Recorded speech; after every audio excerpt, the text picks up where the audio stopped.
السلام عليكم ورحمة الله وبركاته. اللهم صل وسلم وبارك على سيدنا محمد. أهلا بكم معايا في فيديو جديد. النهاردة الفيديو بتاعنا عن واحدة بتشتغل وبيتها نظيف وحياتها مترتبة وهي نظيفة في نفسها وأولادها مستواهم حلو في المدرسة وكمان الدنيا مترتبة عندها، لكن واحدة قاعدة طول النهار في البيت وبيتها متكركب ومتوسخ وكمان هي مش نظيفة في نفسها وكمان ولادها مش مستواهم وحش في المدرسة.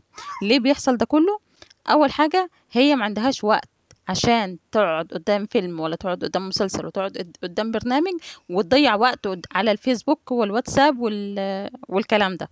هي ما عندهاش وقت لكده. هي منظمة نفسها، عارفة ان هي اصلا ما عندهاش وقت، مقدرة قيمة الوقت بطريقة.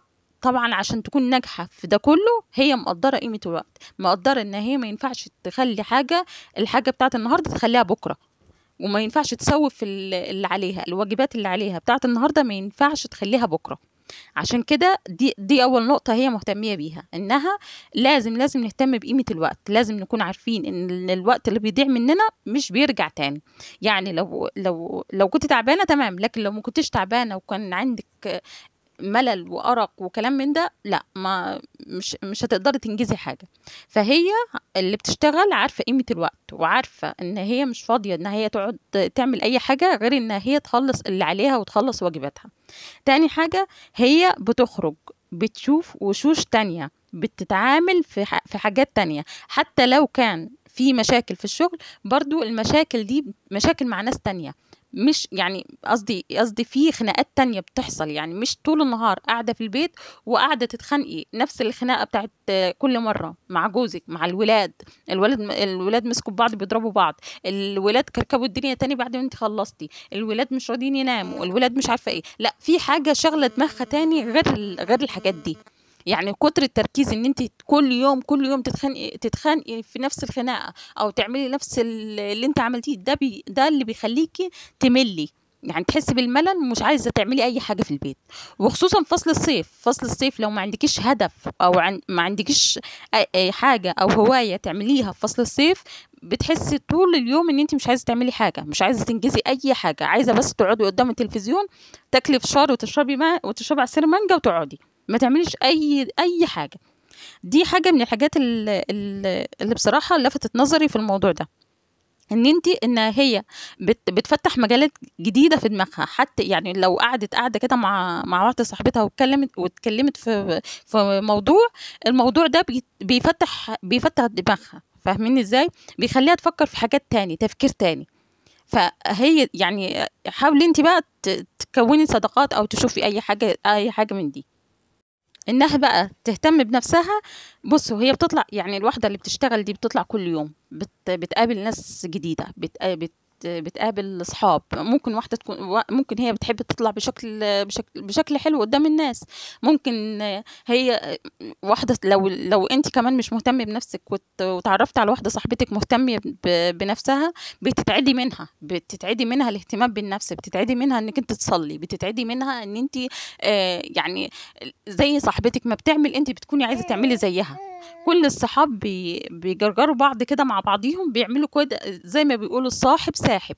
فهي يعني في الشغل في ناس كده وفي ناس كده. ممكن تكون هي يعني من كتر ما بتطلع بقى عايزه تطلع في الشارع، بتطلع بمظهر كويس، فانت قاعده في البيت هتهتم يعني وقفلت نفسك وبابك على نفسك وعلى ولادك وعلى جوزك، هتهتمي ليه بنفسك وبشكلك ومظهرك قدام الناس؟ ابدا، مش هتعملي كده. ده بل بالعكس، ممكن تهملي زياده عن اللزوم. فعشان كده هي مهتميه بنفسها زياده عن اللزوم وبتدور على يعني على احدث حاجه تلبسها واحلى حاجه تلبسها. عشان كده هي بتهتم بنفسها زيادة عن اللزوم. تالت حاجة حبايبي، المكافأة. هي آخر الشهر بتلاقي مكافأة، يعني المرتب بتاعها طبعا مكافأة ليها. ما شاء الله اللهم بارك لأي واحدة بتشتغل يعني. بس بتلاقي حاجة تشتريها لنفسها، حتى لو كان أي حاجة، حتى لو بلوزة، حتى لو أي حاجة سكين كير، أي حاجة بتشتريها لنفسها بتكافئ نفسها بيها، انها تعبت طول الوقت في البيت والشغل ومع اي حاجه يعني، والولاد وكلام من ده. وبتلاقي بعدين يعني ثمرة تعبها، بتلاقي بعدين اللي عملته ده بتلاقي تعبها فيه. لكن اللي قاعده في البيت قفلت بابها على نفسها وعلى بيتها وعلى ولادها، ما بتلاقيش اي، يعني ممكن ما تلاقيش اي حاجه، ممكن يعني حتى الفلوس اللي تاخدها لنفسها يعني ممكن تديها للولاد عادي. فمش بتهتم اصلا ان هي تجيب اي حاجه لنفسها. واصلا لو ما اهتمتيش ان انت تشتري اي حاجه لنفسك، ما حدش هيهتم بيكي ولا يجيب لك اي حاجه، لان انت اصلا مش مهتميه بنفسك، انت اصلا ما بتحبيش نفسك. فلو بتحبي نفسك وبتشتري لنفسك حاجه تفرحي بيها نفسك، غيرك هيشتري. فاهمين ازاي؟ فهي برضو اللي بيخليكي تشتغلي في البيت ويخليكي تراعي وتعمل وتخلي بالك من ده وتخلي بالك من ده وتخلي بالك من ده، هو ان انت الواحده بتلاقي مكافاه. اي واحد بيروح شغل وبيلاقي مكافاه، بياخد فلوس، بيترقى بالكلام من ده، بيتحمس اكتر ان هو يعمل شغل اكتر، وبيكون عنده طاقه زياده عن اي حد. بيكون عنده يعني عارفين كده باور يخليكي تخلصي كل حاجة، يخليكي لا ده انا هشتغل بقى عشان الشهر ده هعمل كذا، هشتغل بقى عشان الشهر اللي جاي هعمل كذا. بصوا كل البيوت دلوقتي حاليا المرتبات اصلا مش مكفية، فحتى لو بتساعد في شغل البيت بس برضو اهو بتقبض مرتب في ايديها او الفيزا مثلا بيسلمها، فعشان كده بتخلي بالها من كل حاجة. فانت ما تقارنيش نفسك بيها، يعني انت ما تحاوليش تقارني نفسك بيها، بس تعملي ايه؟ يعني الخلاصة من ده كله تعملي ايه؟ اول حاجة ان انت تهتمي بنفسك زيادة عن اللزوم، يعني تهتمي بصحتك، تاخدي فيتامينات، تهتمي تراعي نفسك حتى لو بأقل حاجة. برضو الاهتمام بنفسك هيخليكي تهتمي بغيرك وتهتمي بولادك وتهتمي بجوزك وتهتمي بكل الناس اللي حواليكي، بس انت اهتمي بنفسك الاول، دوري على نفسك الاول، اشغلي دماغك بحاجات جديدة، اشغلي دماغك بحاجات جديدة، فضي مساحة كده، هتلاقي نفسك وحتى الخناقات قلت. يعني لما تهتمي بنفسك، يعني الواحدة اللي بتشتغل بتهتم بشغلها، بتيجي من الشغل تحكي على اللي حصل معاها في شغلها، بتحكي مثلا موقف حصل معاها، بتتعلم حاجات جديدة كل يوم، لأن الواحد لما بيقابل ناس بيتعلم منيهم حاجات جديدة وبيتعلم منيهم، يعني مخهم بيتوسع. فأنت حاولي تعملي كده، حاولي ان انت توسعي دماغك. اليوتيوب دلوقتي مش سايب حاجة، بس كمان ما تضيعيش الوقت كله على اليوتيوب. دوري ان انت ما يكونش عندك وقت فراغ، خصوصا في الصيف، دوري على ان يكون عندك حاجة استفادي بيها، حاجة تعمليها في فصل الصيف او في او في اي وقت تاني. المهم ان انت تدوري على اي حاجة تعمليها، ما تقعديش كده وخلاص، لا، حاولي على قد ما تقدري ان انت تدوري على حاجة تعمليها. زي مثلا انزلي احفظي قرآن، انزلي بدل ما تحفظي قرآن في البيت لوحدك، لا انزلي روحي الجامع مثلا، شوفي الجامع في اكيد جامع للستات، جنب جامع في فرع صغير يعني بيكون كده للستات، روحي بيدوا دروس في الفقه وفي الدين، بيدوا دروس لتحفيظ القرآن، بيحفظوا الولاد القرآن، بيدوك دروس في ازاي تربي الولاد صح. حاولي على قد ما تقدري ان انت تدوري على حاجه زي كده. اكتبي لو ما لاقيش حاجه حواليكي، اكتبي على الفيس يا جماعه لو في جامع قريب من المنطقه اللي انا ساكنه فيها يا ريت تقولوا لي عليه اروحه. لو في كورسات كمان تقدري تاخديها خديها، مش بالضروره شغل، مش بالضروره شغل. هتلاقي ناس هناك صحاب، هتلاقي ناس يفتحوا دماغك، هتلاقي ناس تتشد معاهم وتطوري نفسك معاهم. بدل ما بتصلي في البيت مثلا ولادك كبروا، خديهم وروحوا صلي في الجامع، روحي صلي صلاة الجمعة مثلا في الجامع.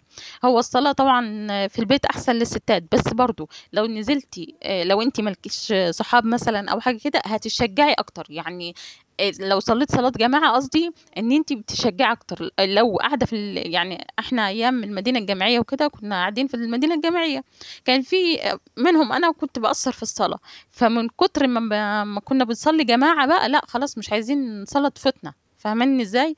فحاولي على قد ما تقدري ان انت تدوري على حاجة زي كده هتطلعك فعلا من اللي انت فيه. تاني حاجة بقى خلي بالك ان الولاد هيكبروا وهيتجوزوا وهيسيبونا، يعني يعني كل واحد ليه حياته ودي سنة الحياة. فانت حاولي على قد ما تقدري ان انت زي ما تهتمي بيهم اهتمي بنفسك، زي ما بتديهم ادي لنفسك، حافظي على صحتك جامد جدا يعني. خليهم يساعدوكي في شغل البيت، طوري من نفسك كل حاجة بعدين بتتغير، وكل حاجة بعدين بتتنظم. لو خليتي بالك من ولادك وكفأتي نفسك، بعدين اعملي حصالة صغيرة كده، حطي فيها كل يوم جنيه ولا حاجة، هيكون معاكي 30 جنيه في الآخر. هاتي بيهم كتاب آخر الشهر، هاتي بيهم كتاب، هاتي بيهم غسول، في أنواع غسول يعني سعرها حلو. هاتي مثلا أي حاجة حتى لو ب50 جنيه كده، هاتي بيها أي حاجة دي لنفسي أنا، دي مكافأة ليا باللي عملته كل الشهر كله، من تنظيفات، من رعاية الأطفال، من رعاية لجوزي، من كل حاجة. الحصالة دي لفلانة، فاهماني ازاي؟ ليكي انتي، مش لأي حد تاني.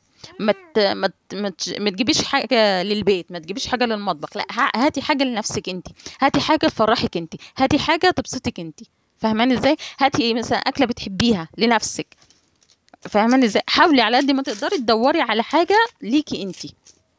اعملي الحصاله دي، هتفرق معاكي قوي. كل شهر اشتري كتاب، خليه يلفهولك لفه حلوه، لفه هديه، واقعدي ريمه نفسك كده. هاتي مج جديد لنفسك، هاتي ورده، هاتي اي حاجه اعمليها لنفسك. ابدأي وانت قاعده في البيت، مثلا ازرعي، هاتي البتاع بتاع الزرع ده وازرعي وانت قاعده في البيت. هاتي اتعلمي كروشيه، اتعلمي اي كورس، اتعلمي كورس خياطه، اتعلمي اي حاجه احسن من القعده، خصوصا فصل الصيف. فصل الصيف الواحد بيقعد منتهى الملل، حتى الشغل، يعني في ناس الشغل يعني لولا الشغل ما بيطلعها، لولا هي ما بتطلع. فعشان كده الإنسان أحيانا لولا ما بيكون مجبور على حاجة، لولا ما بيعملها، أو ملزم بحاجة لولا ما بيعملها. فعشان كده بقولك حاولي تلزمي نفسك، تلزمي نفسك مع الصحاب اللي هم يخلوكي تصلي، تصومي الاثنين والخميس مثلا، تصومي، يخليكم مثلا تحفظوا قرآن. دوري على الكلام ده، هتلاقي كتير. بس انت ما تقعديش القعده دي اللي هي قاعده قدام التلفزيون او قاعده قدام التليفون 24 ساعه في 24 ساعه وخلاص، لا. حاولي تدوري لنفسك على حاجه مفيده، حاجه تعمليها تخليكي نشيطه. دوري على حاجات، على ناس إيجابية، دوري على ناس تزقك على الإيجابية، دوري على ناس تخليكي انتي نشيطة من نفسك، مش نشيطة عشان مستنية حد يعني تشتغلي في البيت وخلاص. فاهميني ازاي حبايبي؟ اتمنى يكون فكرتي وصلت، وان شاء الله هعمل فيديو تاني، جزء تاني للموضوع ده باذن الله. اتمنى منكم بقى الاشتراك في القناه ولايك للفيديو، واشوفكم على خير ان شاء الله في فيديو جديد، والسلام عليكم ورحمه الله وبركاته.